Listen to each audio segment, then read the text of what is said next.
안녕하십니까, 불광입니다. 2호선 상담소라는 프로그램에 나온 사연인데요. 제목이 제가 강아지보다 서열이 낮아요 라는데, 결혼 2년차 신혼부부, 남편과 아내는 강아지 때문에 각방생활까지, 그니까 강아지를 무척 애지중지하는 여성분과 결혼해서 그 언니아가 키우는 개보다 지금 서열이 낮은 취급을 받고 살고 있다는 거지 않습니까? 그런데 이런 행위는 이뿐만이 아니었습니다. 일하다가 손가락이 절단됐는데요. 다음날 첫 수술이었는데 아내가 병원에 왔다가 다음날 강아지 혼자 있으면 안 된다고 강아지를 맡기고 오겠다며 떠난 겁니다. 그래서 홀로 수술실에 들어갔다는 남편의 사연. 정말 기가 막히고 코가 막힌다, 그죠? 그런데 여러분들, 이게 익숙하지 않습니까? 왜? 주변에서 이런 사연들을 너무 많이 봐왔기 때문에. 가정에서 나는 개만도 못한 취급을 받고 산다, 서열이 개보다 낫다는 이 밈, 커뮤니티에만 떠도는 게 아니라 현실에서 익숙하니까 우리가 저런 걸 보고도 기시감이 들지 않는 거지 않습니까? 여기도 보세요. 양날의 변호사 유튜브 출처인데 남편은 무시하고 반려견만 사랑하는 아내, 그리고 여기 KBS 안녕하세요 출처인데 개보다 못한 남편, 아내의 지극한 강아지 사랑 때문에 비염이 있는 남편이 바닥에서 자는 사연도 있잖아요. 그리고 여기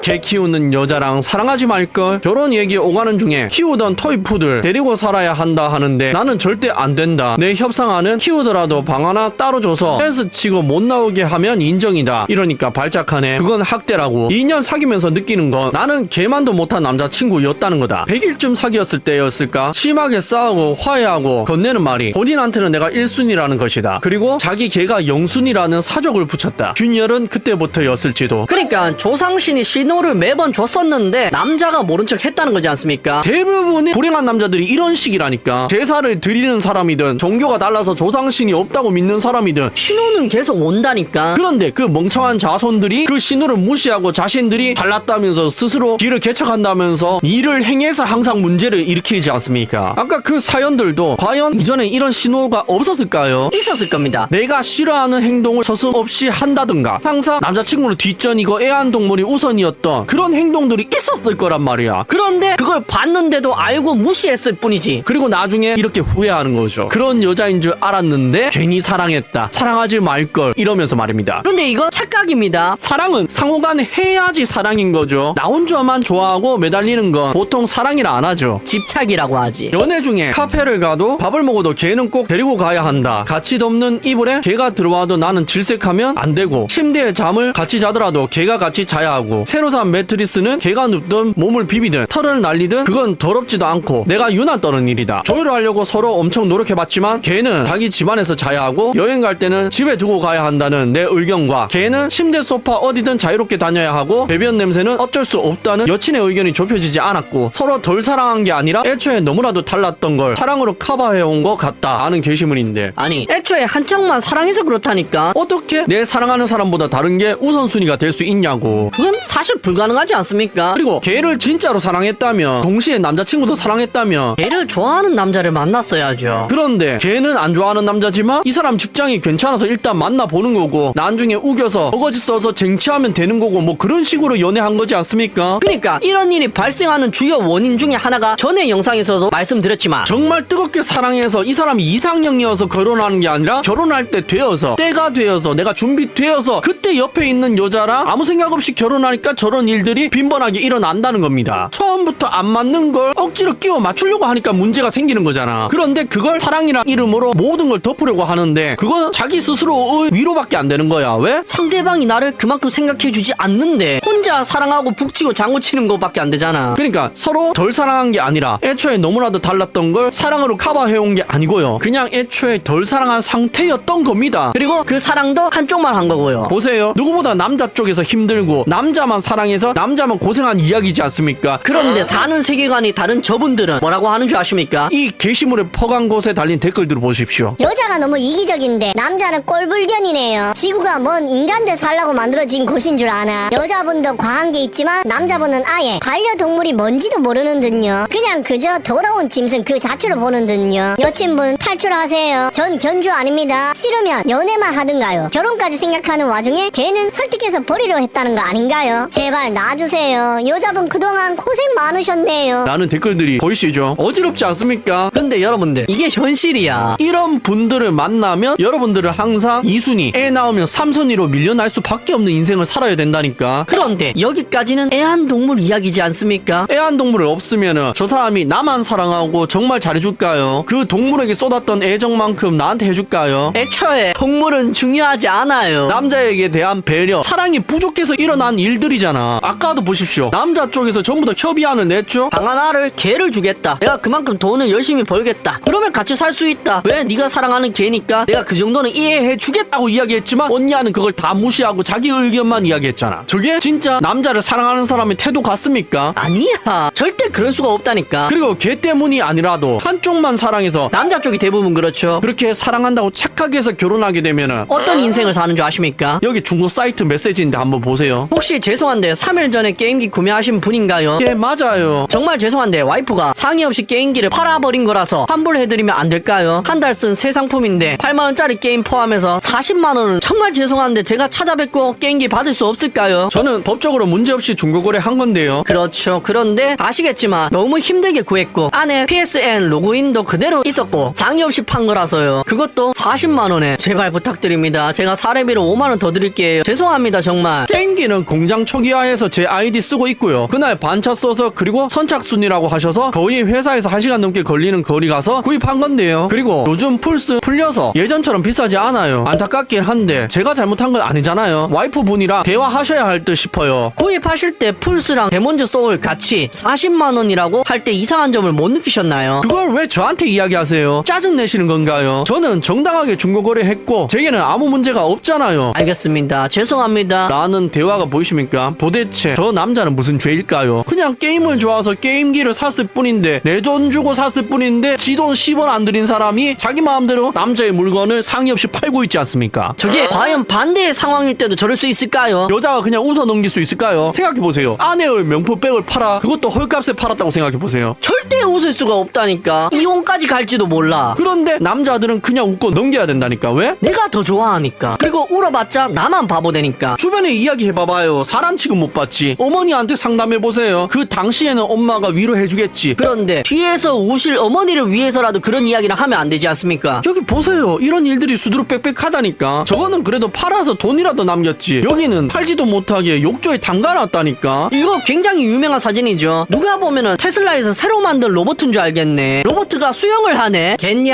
겠냐고. 그리고 당근에 남편 물건이라고 검색해보십시오. 지금도 수두룩빽빽하게 올라오고 있다니까. 게임기 세트는 물론이고 구하기 힘든 한정판 시계부터 기타 등등이 굉장히 싼 가격에 올라와 있다니까. 저게 진짜 남자들이 존중받는 삶을 살고 있는 거라고 생각하십니까? 아니지. 애초에 결혼을 시작할 때부터가 잘못된 거지. 내 혼자만 좋아했고 상대방은 나를 좋아하지도 않았는데 내 직장 때문에 그냥 나이가 차서 옆에 있는 사람이라서 결혼했을 뿐이지 않습니까?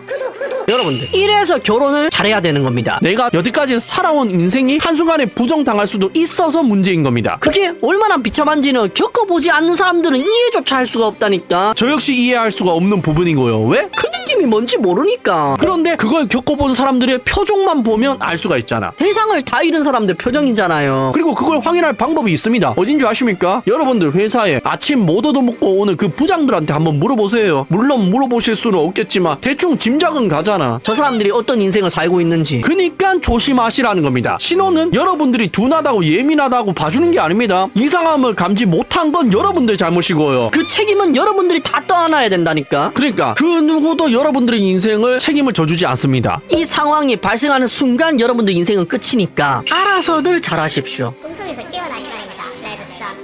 시청해주셔서 감사합니다.